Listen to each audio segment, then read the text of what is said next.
Unti-unti nang dumarami ang bumibili ng school supplies para sa nalalapit na pagbabalik eskwela ng mga chikiting. Pero babala ng ilang eksperto, mag-ingat daw sa nabibiling school supplies dahil ang iba raw dyan may nakalalason na material.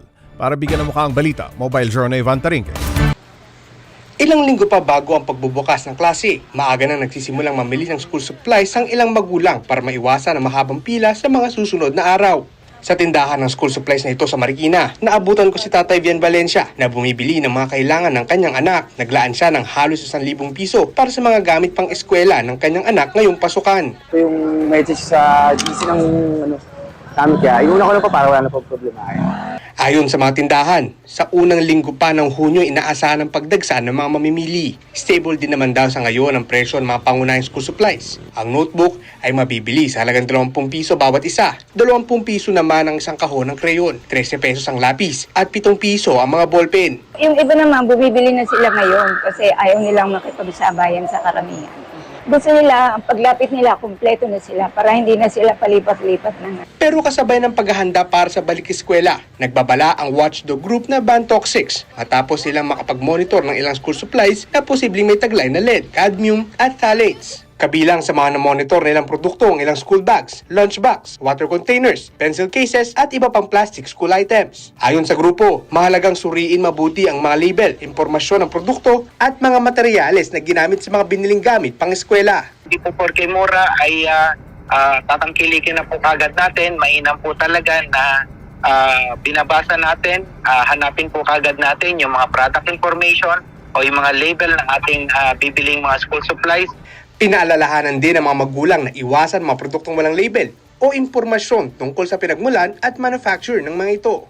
Paalala ng mga eksperto habang pinaghahandaan ng balik eskwela, hindi lang presyo ang dapat titignan ng mga magulang, kundi pati ang kaligtasan ng mga gamit.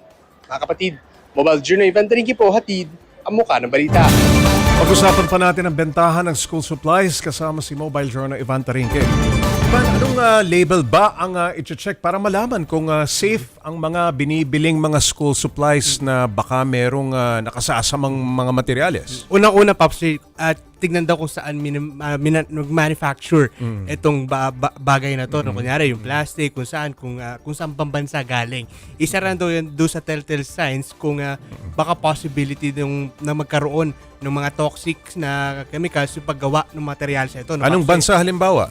Mahirap na tayo maglabi pa no? Pero i-double check daw, no? Lalo na yung mga pag walang label, red flag na daw talaga kagad yun. Kasi syempre kailangan malaman kung saan gawa walang yung materials. Country of origin, baka kung saan galing. Ganun Tama ba? ka dyan, Pops. Yun yung mahirap i-distinguish. So yun yung babantayan kung may label. Tama ka dyan, Pops. Okay, gaano na ba karami ang naitalang sakit dahil sa mga toxic na substance dyan sa mga school supplies? May mga datos ba ang grupong Ban Toxics? Actually, Pops, pati yung World Health Organization, no? Okay. Nag-ano na rin sila, naglabas na rin sila ng announcement na yung mga bagay na to, gaya nga nung lead, pati yung cadmium, no? Very toxic, no? Itong lead, Pops, alam natin, very toxic tong lead. Itong cadmium, Pops, medyo meron daw itong parte na medyo cancerous, no? So, pag lumabas or mataas yung exposure level, Delikado sa mga bata. delikado sa mga bata at baka daw maapektuhan din yung learning ng mga estudyante, Pops. Ivan, natanong mo ba yung mga mamimili kung ano ang tingin nila dito? May pakiba ang ating mga consumers? Actually, Pops, yung ibang mga consumers natin, at talagang bumibili lang talaga sila doon sa mga reputable shops, no? Mga reputable na mga tindahan, no? At talagang hindi daw sila bumibili nung unbranded or hindi nila alam kung saan galing. Yung mga generic, Pops. So usually, ang sinatanong natin, medyo napapamahal kayo. Kasi mas mura yung ibang mga walang brand. No? Sabi nila, okay lang yon. At least, ligtas at walang toxic na material na ginamit doon sa binibili ng school supplies. Ivan, ano nung klaseng school supplies ang kinakailangan na suriin? No, halimbawa ang mga notebook ba o mga lapis o ballpen, anong mga materyales? Actually, Pops, yung pinakamalaki nilang nakita doon sa kanilang pagsasaliksik, no, yung mga bags. No? Bags. Mga bags, lalo na daw pag makintab, no? Yung may mga types daw kasi na bags na talaga makintab, isa daw yung sign na merong lead or other chemicals na ginamit doon sa bag na yun. Pati na rin, Pops G, syempre suriin din yung mga water bottles, no? Water bottles. Na ginagamit ng mga bata, syempre, pampauhaw Mga ng... tumbler, gano'n. Tama ka dyan, Pops G, lalo na mainit yung panahon ngayon, Pops G. Okay, maraming salamat, Mobile Journal Ivan Terinque.